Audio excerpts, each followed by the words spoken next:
Welcome back to the Swamp 24/7 podcast. I'm Thomas Goldkamp here with my co-host Blake Alderman. Blake, we got a little bit of recruiting news to start us off today before we get into breaking down the Florida LSU game this weekend, which will be at Baton Rouge. I think a big test for Florida. Everybody's kind of looking forward to that. Coming off the Vanderbilt win, kind of a bounce back. But let's talk about recruiting. A couple of news items to get to on that front. I guess first off, Blake, Florida lost a commitment from the time we shot our last podcast. Can you fill us in on who that is and what this kind of means for the class? Yeah, on the 7th of this month, Florida lost a commitment from tight end C.J. Hawkins out of the Tampa Berkeley prep area. Committed to Florida back earlier this year, tabbed him as his dream school, visited for the Alabama game, and noted that, no recruiting drama there, solid to Florida. But he took an official visit to Stanford where he actually flipped his commitment to on the 7th. Took that official visit back in June, had been talking to Stanford kind of behind the scenes. It was a bit of a surprise to me, and I think it was a bit of a surprise to the coaching staff with that change of heart there. A chance I saw on his graphic, I haven't really checked into it, but he had a graphic of him, in a football jersey and a basketball jersey. He was a basketball guy before he started playing football last year. Big academic kid.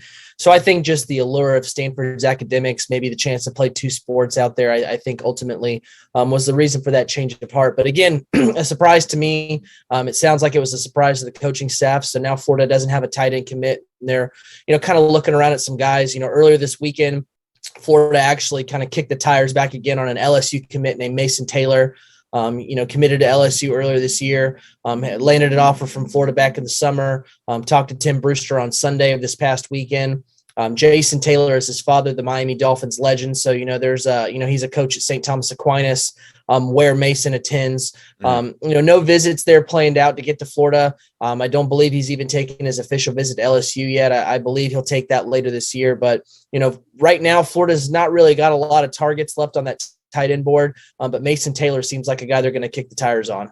Yeah, Blake, it's hard to fault a kid for decommitting and going to Stanford. That's, obviously a prestigious academic institution, and it's not the first time it's happened to Florida. I remember, several years back, Nor Davis was a guy that was kind of between Florida and Stanford from the Villages area, ended up picking Stanford. But, Blake, there's also been some positive news on the recruiting trail for Florida. Four-star receiver Jaden Gibson was a guy that we had talked about on a previous episode of the podcast, was a guy that was going to make his commitment. How did that pan out for Florida? Yeah, he picked the Gators yesterday on Wednesday at his high school. Had been a lean to Florida for quite a while. He actually gave a silent commitment to the coaching staff for that Alabama game where he visited for. Number one wide receiver in the state of Florida. A true 6'5", kind of deep threat. He's always been kind of a deep ball type of guy. But, I won game on Monday. He's really kind of improved on the short to intermediate kind of things. He's really got strong hands. He's good with the ball after the catch. Caught a touchdown. I think he had some around 100 yards in that win on Monday. I think it's a really good pickup for Florida. The long, lanky size to kind of, compare with, the slot guys and Isaiah Bond and a speedy type of guy in Chandler Smith. Mm-hmm. Jaden is kind of a deceptive speedy guy. He's not really a burner. But when you see a 6'5" type of wide receiver, you just think, deep ball, 50-50 type of threat. But, he's got some wheels on him. I wouldn't compare him to, the Chandler Smiths and the Isaiah Bonds as far as their speed because they have elite top end track speed. But, really good pickup for Florida. I think when you add some weight, some meat on his bones, he's about 185.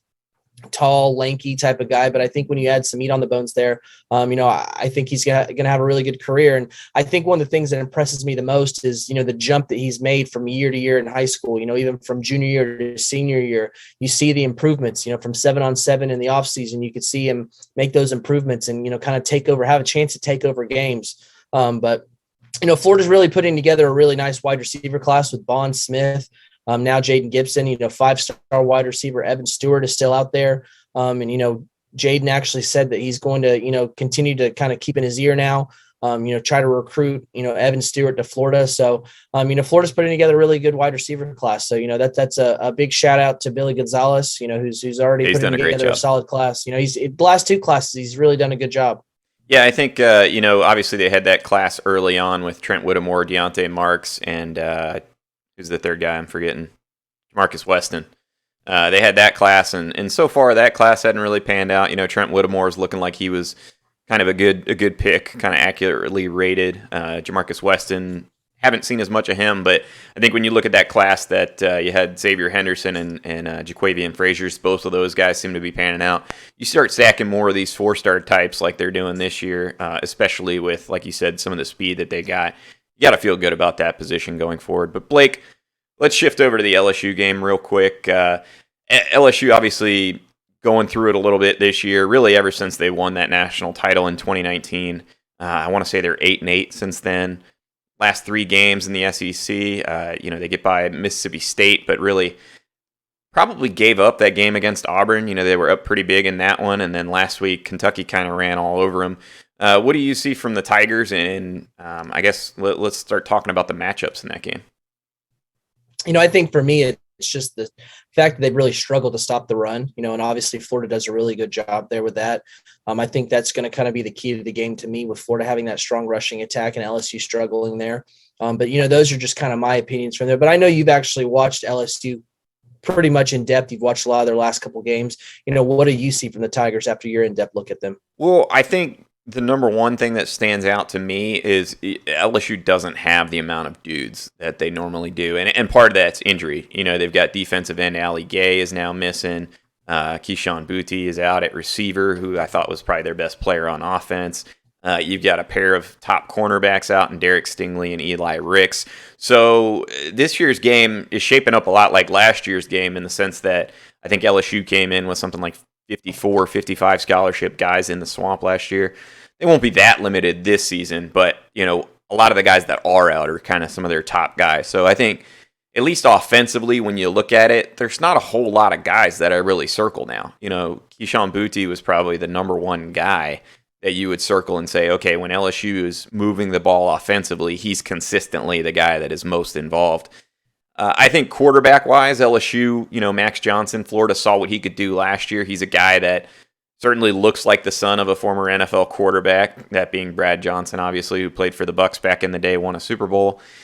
Max Johnson's a guy he's hard to rattle, and that's not that he won't feel the pressure from time to time. I think you saw Mississippi State really kind of bring the blitz on him and affect him a little bit, kind of got him throwing a little quicker than he would want to. But by and large, LSU, like I said, you just don't see the playmakers there, particularly offensively. I think the running back, Ty Davis-Price, he's a good guy, but I think he's really the only one who's established himself in the backfield. And so, with Davis Pierce, I think you need to be very physical tackling him. If you give him the ability to break tackles one-on-one, he's going to do that, right? So you got to get hats to the football. But Blake, I think the flip side of LSU not being able to stop the run is their O-line also does not look very good to me. I mean, this is not an LSU team. Typically, you see them kind of built around the trenches. That's not this LSU team. They've been very vulnerable, I think, in both trenches, and injuries have impacted that a lot on the defensive side of the ball, where they haven't been able to stop the run. But I think their O-line's been a real problem for LSU, and so certainly schematically they've shifted a lot to be a very passing team rather than kind of the LSU of old, where you really pound the ball, and they're really trying to stick to that passing identity. But for me, Blake, I just don't see a ton of playmakers, and when you get into that, it's more, if you go in there and you execute, I think you've got a chance to be successful against this LSU team. Nope, did I lose you there? Nope, I'm here. All right, yeah. So I mean, I don't know. I mean, talking to Damian Pierce and some of these guys, I think LSU doesn't try to get overly complicated with things. They've got a lot of athletes, right? A lot of it's gonna, like I said, I think come down to execution, and we can talk about the defense in a minute of LSU, because I think how Emory Jones plays against this team will be very important. But as far as Florida's defense is concerned, Blake, I mean, I really feel like, UF's defense has gotten quite a bit better over the last couple weeks. I think it's 37 points given up in the last 15 quarters against SEC opponents. So, I mean, you tell me what you think, but I think if Florida's defense kind of keeps doing what it has been lately, not allowing the deep shot over the top, which, again, I think with Booty out is really less of a threat from LSU, and then just force LSU to drive the field on you. I mean, they don't have a dominant ground game. I think Florida's front four should be able to control the line of scrimmage. Blake, to me, if Florida just comes out and does what it's been doing defensively, I think they'll be in good shape. I think one of the biggest things from the takeaway from the Vanderbilt game was just the lot of missed tackles there. Mm-hmm. I think with, that's kind of the key for me. But, I agree with you. I think that Florida's defense outside of that Vanderbilt game where they missed a lot of those tackles, I think that they've been pretty good. I think that, where they have kind of come with a lot of growing pains. I think if you get a guy like Kyer Elam back, that's obviously a big boost for Florida on the defense. But, just kind of wrapping up and letting that defensive line continue to play as good as they have for this season. I think that's kind of another key for the game for me on the defensive side. If they can instill that will on that front four right there, it's going to be tough sledding for LSU. And who knows about Kyer Elam, right? He's been out for 3 weeks with a sprained knee. Dan Mullen basically said he was probable 3 weeks ago. So I'm not putting any stock into Dan Mullen's injury reports at this point. And unfortunately, you know how it is with trying to get information out of this program right now. It's been tough. And I think unfortunately the heat maybe a little bit that people in the program are feeling from that loss to Kentucky, the poor start to the season. Guys just haven't been opening up about injuries, and so it's been really hard to know, is Kyer Elam going to be back? But Blake, I've been pretty impressed with the depth that's developing in the secondary. Yeah, I think Jason Marshall has been pretty impressive. Guy, true freshman coming in. Early on in the season, true freshman, you throw him out there, he's going to get his lumps, but I think he's really rebounded, and I think he's been very impressive. He's what, you expect from a 5-star type of cornerback. Yeah, I think he's been really good. I think Avery Helm has taken a lot of steps, and then I think last week we saw, because of Trevez Johnson getting ejected for the targeting call, you saw Jadarius Perkins play a lot. I think he got something like 50, 60 snaps in the game. And he was a guy that we both had kind of identified on this podcast in the first 2 games as a guy that, when he was in there, was very, very physical, was a good tackler, and that was kind of one of the drawbacks so far for Trevez Johnson, was that he was a little bit hit or miss in that area. So I'm glad that Jadarius Perkins was able to get more snaps last week. I think Florida's got some young pieces developing where I still worry about the defense a little bit against really, really good teams, and I think Georgia is going to be able to test Florida a lot. But I think the LSU offense, is one-dimensional enough that as long as Florida keeps things in front of them, I think they're going to be okay in this game. But let's talk about LSU's defense a little bit, because that's an area I think that was, in my opinion, one of the equalizers last year. Obviously they didn't really shut Florida down. That was kind of a shootout sort of game. But they did enough to make Kyle Trask uncomfortable in that game with their athletes that Florida turned it over and kind of kept it a game in a situation where it really shouldn't be. And I think that's the number one danger when you walk into Baton Rouge is, if you let LSU's defense start to get comfortable, start to make plays, start to build momentum, they do have the athletes, even with some of the guys that they have out, to make some of those big plays that can swing games. But Blake, I go back to kind of what I said to start the show. I don't see a whole lot of dudes out there for LSU. And now some of them are on the sideline. Derek Stingley, Eli Ricks, Ali Gay. But I think LSU's linebackers are a real weak spot this year. I think, to your point, Florida should be able to run all over LSU, and Kentucky did it last week. I think a lot of counter is going to be able to hit against LSU. You get them flow in one direction or another. And maybe we'll talk about it more in the keys to the game. But I think as long as Florida can avoid making mistakes offensively and basically stay out of predictable downs, meaning 3rd and long, as long as Florida stays even with the chains, I think you can do enough misdirection-wise, whether it's running counter, whether it's bootlegging Emory Jones out to give him easier reads, that kind of thing, that I think you can really take advantage. LSU, you saw it in the Auburn game, Blake, Bo Nix was able to improvise quite a bit, when LSU was able to get pressure. And with Ali Gay out, they're probably not going to get as much pressure. So to me, Blake, I think it boils down to Emory Jones just staying within himself. And then, like you said, you got to ride the run game and kind of put this game on LSU to go out there and make a game-changing play, rather than Florida making some of the mistakes we saw against Kentucky, where they don't necessarily have to make a big play. It's just kind of let Florida implode. That can't happen in this game for Florida, right? They got to get those false start issues cleaned up. Do you have confidence, I guess, that Florida will be able to do that? I know this is going to be an 11 a.m. kickoff, so that's probably a great thing for Florida in terms of avoiding a really hostile crowd. But where are you at in terms of your confidence that some of those issues that showed up against Kentucky will be ironed out on the road now for the first time since that game? I think for me, I think it's really just the simple fact of having that noon game for Florida. For Florida, it's not going to be that hostile environment. I mean, Kentucky Stadium looked like it was rocking. It looked like it was just really hard to hear. I don't know that Florida's going to have that same type of environment that they're going to have to play in. That's obviously not like it's going to. You could hear a pin drop there because LSU Florida. That's going to draw somewhat of a crowd. But with it being so early, I think that's a positive for Florida. I think that they have probably tried to tinker with, some of the snap counts, the clapping and things like that. So, I think working on that is big.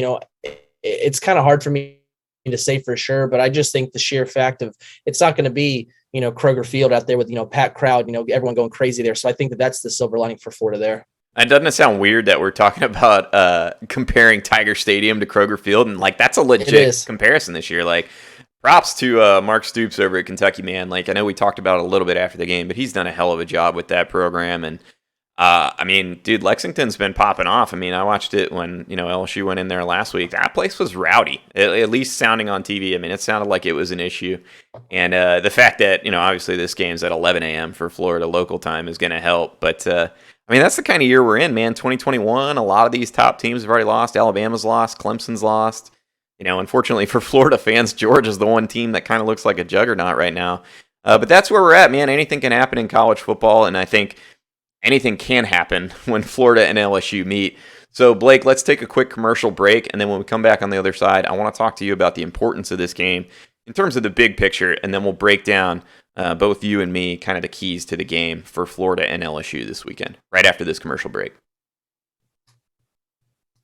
Welcome back to the Swamp 24/7 podcast. I'm Thomas Goldkamp, here with my co-host, Blake Alderman. Blake, I wanted to talk about the importance of this LSU game because, obviously Florida hasn't started the season the way they wanted to. They're 4-2, which, unfortunately, you could kind of write off the Alabama game. It's really hard to beat Alabama.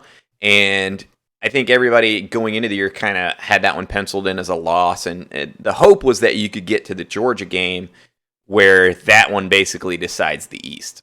Unfortunately, because of the loss to Kentucky, that's no longer the case. Now, a lot of football still to be played, but Blake, to me, after that Kentucky loss, this LSU game became, in some ways, at least for now, really the swing game of the season in terms of whether or not you end up looking back on this 2021 season as, well, it was kind of a tough rebuilding year, but, we more or less held serve. Versus if it goes the other way, all of a sudden you're like, uh-oh, where's this program headed? To you, what does this game mean, both in the context of the 2021 season and the bigger picture being in year 4 and where that leaves the program, depending on how this game comes out in terms of result? Obviously the East has a lot of things to play out, but, coming out of that Kentucky game, I think that a lot of fans started to lose interest. Obviously, they're still going to watch the games, but, with Florida pretty much out of contention for the East, I think apathy is starting to set in somewhat. You've even seen it on message boards of, why should we watch the game? Why do we care? Blah, blah, blah, blah, blah. Those kind of things out there. We watch them. Exactly. But I think for me, it's a chance to rebound. A lot of the storylines are setting up like last year's LSU game, all these guys out of there, and Florida came out and lost. Winning a rivalry game like this, because LSU and Florida has really tuned up to be a big rivalry game for both of these teams, even though, they're not in the same, division and, all those kind of things. It's a game that you don't want to lose because the noise in the system starts to crank up more. LSU's looking vulnerable. You look at just the Kentucky game kind of taking the air out of the season a little bit there. You just don't want to continue to let more air out of that balloon. So I think that, winning this game, it continues to have Florida to where, they control their own destiny because that's like we said on the podcast, last week. This is one game to where, kind of a Dan Mullen type of season to where, it'd be very much a, type of year to where Florida could lose to Kentucky and come out and somehow find a way to beat Georgia. And those kind of things are still on the table. And losing LSU just continues to put you more and more out of contention. I think it continues to bring more and more question to Dan Mullen. I don't think that, the seat is getting hot, but, I think fans are going to continue to kind of grumble more if Florida doesn't come out there. So in the grand scheme of things, this is a game Florida should win in the terms of controlling their own destiny, continuing to, kind of win things there. And I mean, it's just continuing to kind of build up some momentum there for Florida. Coming out of that LSU game, it takes a lot, like I said, the air out of the balloon. But, a win like this just continues to, not let things deflate even more. It's another win over LSU. Dan Mullen has, lost some games to Ed Orgeron. So, there's a lot of different storylines that are positives for Florida. I don't know that this game really means anything in the grand picture of things because, like I said, Florida is out of contention or looking to be out of contention of the East. But, it's just one of those things to where it's just kind of a confidence builder for the program, for the fans, to just continue to get another win there. Yeah, I think let's put it this way. How often do you get to walk into Baton Rouge as a 10-point favorite knowing LSU's got 3 of its best players out on defense? It's got their best offensive playmaker out. They're not good in the trenches. And like I said, you're favored by double digits. I mean, that doesn't happen often. So from a narrative standpoint, it sets up to me like, again, like you said, kind of like last year. Like, it's not a game you should lose, right? And if you lose, I think it's one of those ones that you shouldn't drop, right? And Alabama, like we said, Alabama, all day long, you can write that one off. Not a big deal. I actually think in hindsight, we may look back at that Kentucky game and say, hey, you know what? They were a pretty dang good team this year. Maybe it doesn't end up that way. We'll find out a lot more this week when they take on Georgia. But to me, this is one where you go in favored. And when you've already lost 2 games, you can't afford to drop games where you're actually a clear favorite, where assuming you don't make a bunch of mistakes, you're the better team and you should win. So I agree with you in that sense. I almost think in some ways, last week was a good sort of palate cleanser for Florida. You assumed that there was going to be some frustration. You're going against a Vanderbilt team that you should blow out. They're really a bad team. And Florida didn't have the cleanest game, but they got all that out of their system. Now you go in on the road against a team that won a game they shouldn't have last year in your place. There's all the kind of psychological motivators you could need to come out and show up for this game. You got a bye week the next week, so you shouldn't be leaving anything out there. And I think, Blake, if Florida attacks this game the way they should, and they come out with a nice, convincing win, I think that sets the tone going into that Georgia week, right? And like you said, it wouldn't really surprise anybody if Dan Mullen has an awesome game plan with some wrinkles that they haven't put on tape at all yet this year to kind of catch Georgia off guard. Who knows what their quarterback situation will be by then, all that kind of thing. So it gives you a chance to potentially reshape the entire narrative of the season with that Georgia game. And I think almost regardless of how that Georgia game plays out, I think this LSU game in the long run is going to be more important to the bigger picture outlook coming out of 2021, right? I think win or lose against Georgia, this LSU game is the one that takes you from being either this was a disappointing season or, we held serve / did even better than projected, right? I think this game is the one you have to have. So Blake, let's talk a little bit about our keys to the game. I have an obvious one. It's avoid turnovers, right? I think Max Johnson, he's been pretty good at quarterback, man, for LSU. And that's not to say he can't make mistakes, but he's very decisive getting the football out. And I think if Florida's able to pressure him, have some success hitting him the way Mississippi State did, the way Auburn did, the way Kentucky did, I think, given how the other matchup's going to go, where I think Florida should be able to run the ball and I expect Florida to kind of get out into a lead in this one and force LSU to press. I think you have the chance to force some takeaways. But on the flip side, LSU, like I said, the great equalizer for LSU's defense is they do have athletes, right? So you don't want to turn the ball over, and you want to avoid getting into those predictable downs, those 3rd and longs. You got to win on first down, because if you can keep LSU guessing between the run or the pass, particularly with a dual threat quarterback, I think you can carve up this defense. I think the only way you really get into trouble against LSU is if you lose on first down more often than not, and then you're getting into passing situations where LSU likes to drop a lot of guys in coverage, and you've seen other quarterbacks be able to take advantage by running some of those zone flood concepts where you have routes at the first level of the defense, second level of the defense, and the deep level, and then you kind of let your quarterback pick his spots. I'm not sure that's Emory Jones' strength.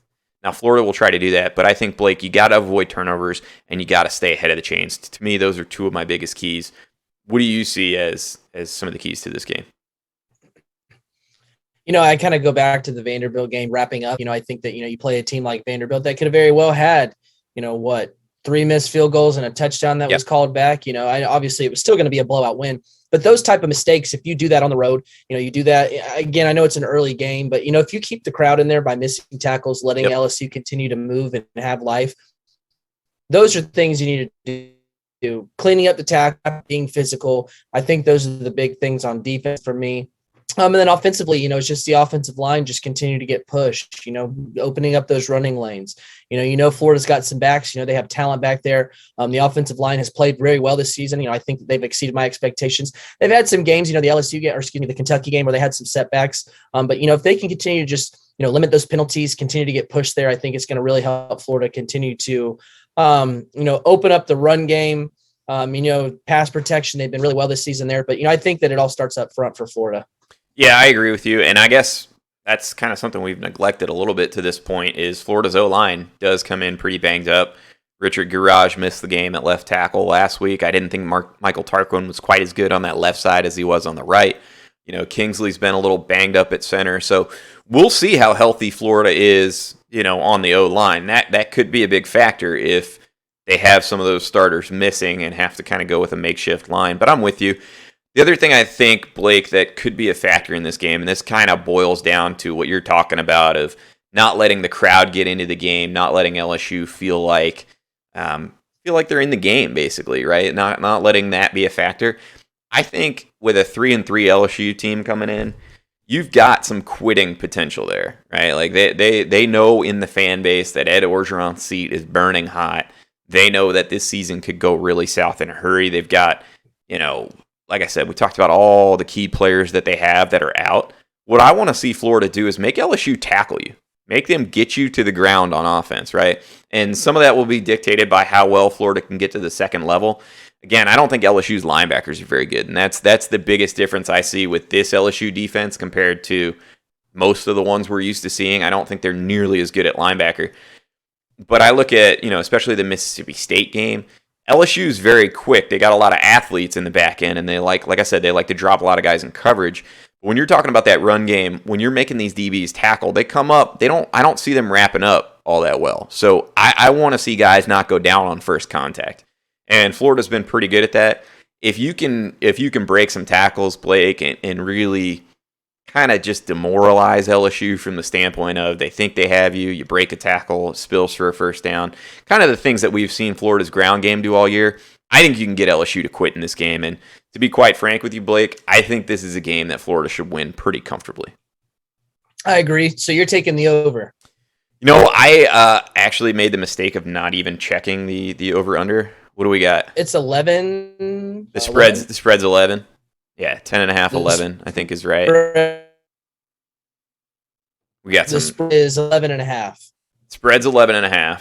What's our over/under? I should have pulled this up before we did it. I've also got you like freezing a little 59.5. 59.5. See, I don't know if I like the over, but again, I'm not very good doing these. We've been pretty upfront on the podcast. I think you're out front of both Bob and myself. So let's go ahead and make some picks. We don't have to pick the score, nice. But how are you feeling about? We'll just handle the spread. Let's leave the over/under alone. How you feeling?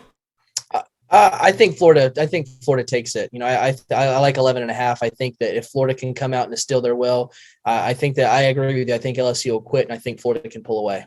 I'm with you. To me, it's not often that I would pick a Florida team, especially one that is kind of a big favorite. It's weird. It's weird. It's weird to pick that on the Yeah, but I mean, I just look at LSU, man. They're not good in the trenches, and their best defensive lineman is out. The one guy that I've seen kind of get consistent pressure, that's Ali Gay. He's not going to play. You talk about the two corners being out. I think LSU's still good in the secondary. I mean, that's when you recruit a lot of athletes, you have the potential to make plays. But the bottom line for me is Florida should be able to run the football pretty well. I think that's going to control kind of the pace of the game. I think as long as Florida doesn't turn it over, especially early in the game, they're going to be in good shape. I think LSU just does not have enough difference makers to me. So, Blake, anything else we need to get to today before we sign off? I don't think so because my internet sucks and I'm over here going in and out. It's all good, man. We'll wrap it up there, guys. That's going to do it for today's episode of the Swamp 24/7 podcast. Both Blake and I like Florida to kind of walk into LSU and come away with a pretty comfortable win. But as we well know in this series, nothing is guaranteed. So it'll definitely be an interesting game Saturday. I do think this one will shape kind of the direction of Florida's season. I think, look, forget how Florida wins in this game. Anytime you can go into LSU and get a win, it's a good win, right? So I don't care if Florida wins by 1. I don't care if they win by 2. I don't care if it's an ugly game where Florida turns it over 5 times and still wins. As long as they win, I think you have the chance to really, really flip what so far this season has been the narrative that the Gators are maybe not quite where they should be. Lost to Kentucky. I think if you win at LSU, no matter how it looks, you have the chance to go in with the bye week, regroup, get healthy again, and then potentially pull off a shocker against a really, really good Georgia team. So that's the goal for Florida this week. We'll see how it plays out on Saturday, and Blake and I will be back on Sunday with a recap on the Swamp 24/7 podcast. That'll do it for today's episode, guys. We appreciate you tuning in.